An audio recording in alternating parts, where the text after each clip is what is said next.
തൃശൂരിലെ ബി.ജെ.പി. സ്ഥാനാർത്ഥി സുരേഷ് ഗോപി തിരഞ്ഞെടുപ്പ് ചട്ടം ലംഘിച്ചുവെന്ന് തിരഞ്ഞെടുപ്പ് കമ്മീഷൻ. ദൈവത്തിന്റെ പേരിൽ വോട്ട് പിടിക്കുന്നത് ചട്ടലംഘനമാണെന്നും സ്ഥാനാർത്ഥിയുടെ വിശദീകരണം കേട്ട ശേഷം തുടർ നടപടി സ്വീകരിക്കുമെന്നും മുഖ്യ തിരഞ്ഞെടുപ്പ് ഓഫീസർ ടിക്കാറാം മീണ പറഞ്ഞു. എന്നാൽ ചട്ടലംഘനം നടത്തിയിട്ടില്ലെന്നാണ് സുരേഷ് ഗോപിയുടെ നിലപാട്. അയ്യപ്പന്റെ പേര് പറഞ്ഞ് പ്രചരണം നടത്തിയ സുരേഷ് ഗോപി മാതൃകാ പെരുമാറ്റച്ചട്ടം ലംഘിച്ചുവെന്നാണ് തെരഞ്ഞെടുപ്പ് കമ്മീഷന്റെ ആദ്യ വിലയിരുത്തൽ.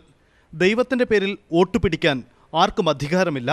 യുക്തമായ തീരുമാനമെടുക്കാൻ റിട്ടേണിംഗ് ഓഫീസർക്ക് അധികാരമുണ്ട്. സ്ഥാനാർത്ഥിയുടെ വിശദീകരണം കേട്ട ശേഷം തുടർ നടപടി ഉണ്ടാകുമെന്നും മുഖ്യ തെരഞ്ഞെടുപ്പ് ഓഫീസർ ടിക്കാറാം മീണ വ്യക്തമാക്കി.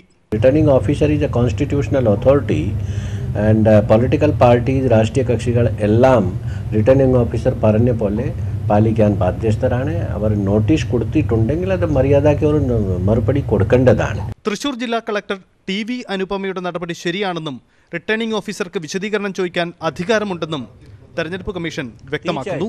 അത് കളക്ടർക്ക് എല്ലാ അധികാരങ്ങളുണ്ട്. പ്രഥമ ദൃഷ്ട്യ എന്തെങ്കിലും ഒരു പെരുമാറ്റച്ചട്ടത്തിന്റെ ലംഘനമാണെങ്കിൽ കളക്ടർക്ക് നടപടി എടുക്കാം. അതേസമയം ചട്ടലംഘനം നടത്തിയിട്ടില്ലെന്നാണ് സുരേഷ് ഗോപിയുടെ നിലപാട്. കളക്ടറുടെ നോട്ടീസിന് മറുപടി നൽകും.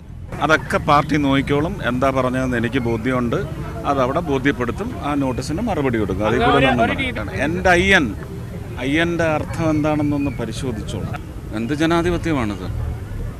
48 മണിക്കൂറിനുള്ളിൽ വിശദീകരണം നൽകണമെന്നാണ് തെരഞ്ഞെടുപ്പ് ഓഫീസറായ ജില്ലാ കളക്ടർ TV അനുപമ സുരേഷ് ഗോപിയോട് ആവശ്യപ്പെട്ടിരിക്കുന്നത്.